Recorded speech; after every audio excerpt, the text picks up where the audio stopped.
Un plaisir de vous retrouver à travers cette session d'information sur NTI Média. Tout de suite les titres. Anatole Kolinema-Kosso est à Pointe-Noire pour une inspection stratégique au cœur du port autonome de Pointe-Noire. Et puis, vous avez certainement entendu parler de cette affaire de défaut de paiement. Eh bien, Thierry Lezamongala, ministre de la Communication et des Médias et porte-parole du gouvernement, rassure l'opinion à propos. C'était lors de l'acte 2 de la quinzaine du gouvernement le 2 septembre. Mesdames et messieurs, bonne conscience suivie. Le Premier ministre Anatole Kolinema-Kosso est en mission de travail à Pointe-Noire. Parmi les temps forts de sa mission figure une visite au port autonome. Le chef du gouvernement souhaite évaluer concrètement les avancées significatives de cette porte océane de l'Afrique centrale. Anatole Kolinema-Kosso à propos. Et je peux vous dire très sincèrement qu'il ne se passe plus une semaine sans qu'avec le président de la République, nous parlions du port de Pointe-Noire. Dans ses avancées, dans ses atouts, comme dans ses faiblesses. Et nous avons ensemble un travail important à faire pour que, effectivement, ce que vous êtes en train de faire et de si important soit rendu visible, que cela soit davantage valorisé. Et nous avons aussi un certain nombre de défis que nous devons relever ensemble.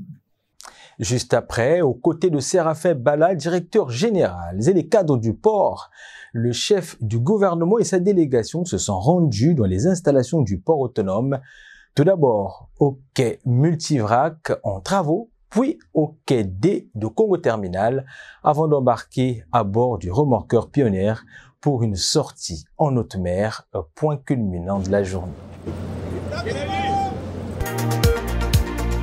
Le courrier du directeur général du Trésor public au ministre des Finances sur l'interdiction des émissions suite au défaut de paiement du 27 au 29 août dernier fait partie des sujets ayant alimenté les échanges entre les journalistes et le ministre de la Communication et des Médias, Thierry Lezamongala, lors de la deuxième édition de la quinzaine du gouvernement. C'était le 2 septembre à Brazzaville. On écoute Monsieur Thierry Mongala. L'État ne pourrait plus recourir, compte tenu de ce défaut, à ce type de financement de ses besoins de trésorerie. Pour une semaine. Une semaine. Donc ça veut dire que c'est ce délai-là. Ça ne veut pas dire que c'est dans 6 mois, l'État ne pourra plus, dans 1 mois, l'État ne pourra plus. C'est sur une période d'une semaine. Et le directeur général du Trésor informe le ministre de l'Économie et des Finances de cette situation et l'invite à utiliser d'autres moyens de financement alternatifs qui existent et qui sont aussi tout à fait aussi utilisés par les pouvoirs publics chez nous, comme dans les autres pays voisins de la CEMAC. C'est le recours au marché monétaire et c'est le recours à ce qu'on appelle le réseau interbancaire. Et ces deux dispositions sont disponibles, si je peux me permettre le pléonasme. Elles sont toujours accessibles. Donc, momentanément, pendant quelques jours, il y a eu ce problème. Autre chose, cela n'a aucune incidence sur la solvabilité de l'État. Vous êtes touriste de passage dans la ville capitale, mieux amoureux des arts et de la culture. Sachez que la manufacture d'art et d'artisanat congolais, MAC en sigle, allié de choix du ministère de l'Industrie culturelle, touristique, artistique et des loisirs, expose en ce moment au musée Cercle africain, ce jusqu'au 28 septembre, des objets céramiques, leur fort depuis des années. Mfunu Yan Toto ya Congo est donc le thème qui accompagne cette exposition et vente lancée au soir du 3 septembre en présence du directeur général des arts et des lettres, des acteurs culturels, des curieux. Reportage à retrouver dans nos prochaines éditions. En République démocratique du Congo, au moins 129 personnes ont été tuées suite à une tentative d'évasion survenue dans la prison de Makala. Les autorités congolaises citent des dégâts matériels importants en plus des pertes en vies humaines. La prison de Makala, officiellement connue sous le nom de Centre pénitentiaire et de rééducation de Kinshasa, est la plus grande et la plus surpeuplée des prisons du Congo, dit Lidiko.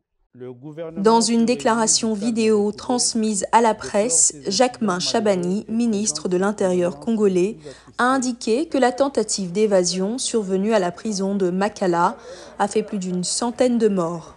Une partie des bâtiments du centre pénitentiaire hébergeant les services administratifs a été incendiée.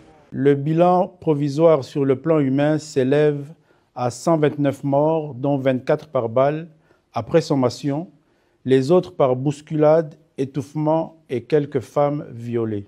La commission a également identifié 59 blessés, actuellement pris en charge par le gouvernement pour des soins appropriés. La prison de Makala, d'une capacité de 1500 places, est en grave surpopulation, hébergeant entre 14 000 et 15 000 prisonniers selon les statistiques officielles. Des personnes habitant près de la prison centrale de Kinshasa ont réagi à cette évasion. Certains ont été réveillés par des bruits inquiétants et des coups de feu. Ça, c'est bandit depuis 1 heure. Les coups de feu ont commencé de 1h du matin jusqu'à 5h. Entre 3h et 5h, ils s'entretuaient. On entendait des détonations de grenades.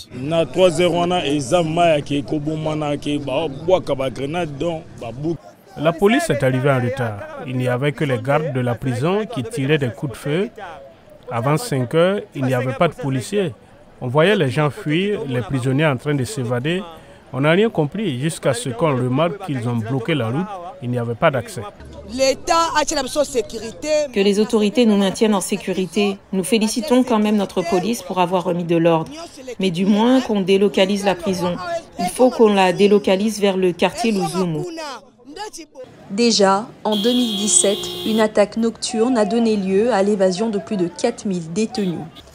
Pour l'instant, aucun détail n'a été donné sur le nombre de détenus qui ont tenté de prendre la fuite lundi, ni sur les circonstances. Les autorités assurent que la situation est sous contrôle. Le ministre de la Justice a indiqué que des enquêtes sont en cours pour identifier et sanctionner les commanditaires de ces actes de sabotage.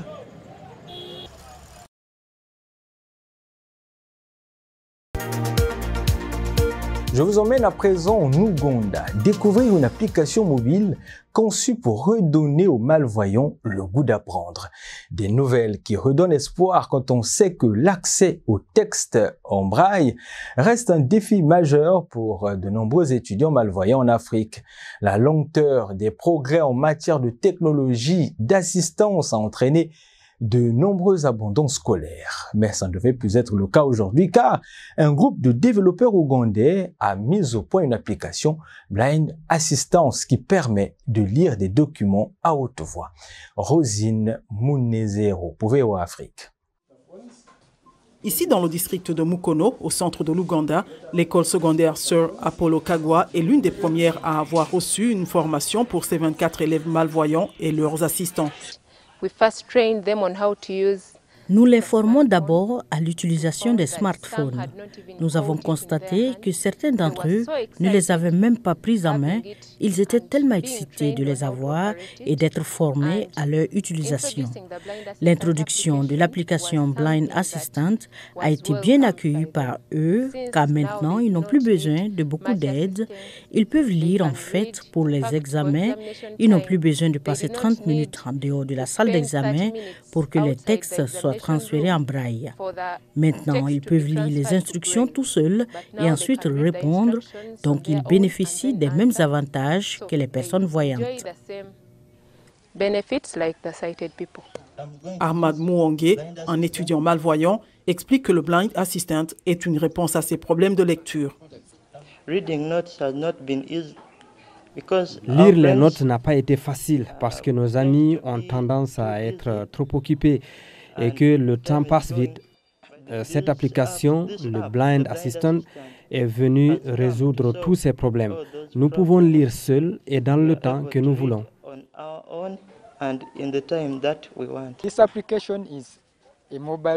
Cette application est un logiciel mobile qui, une fois installé sur un smartphone Android, transforme ce dernier en un appareil capable de lire des textes imprimés ordinaires. En outre, il peut détecter la monnaie et peut également être utilisé pour identifier des objets. Actuellement, les smartphones sont remis gratuitement aux élèves après la formation. Les étudiants estiment qu'une telle formation ne se limite pas à la salle de classe.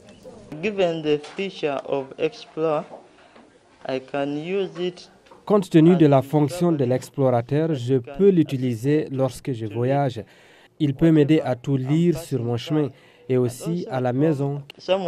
Quelqu'un peut m'envoyer chercher un objet particulier et je ne sais pas où il est. Alors j'utilise simplement le téléphone et il me le dit.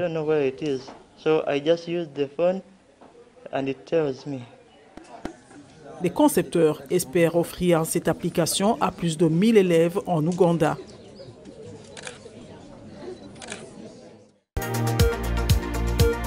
Des nouvelles du Forum sur la coopération sino-africaine. La Chine et le Nigeria ont élevé leurs liens au rang de partenariat stratégique global. Le président Bola Tinubu a déclaré qu'il souhaitait que davantage d'entreprises chinoises investissent dans son pays et que le Nigeria espérait devenir le plus grand partenaire commercial et d'investissement de la Chine en Afrique.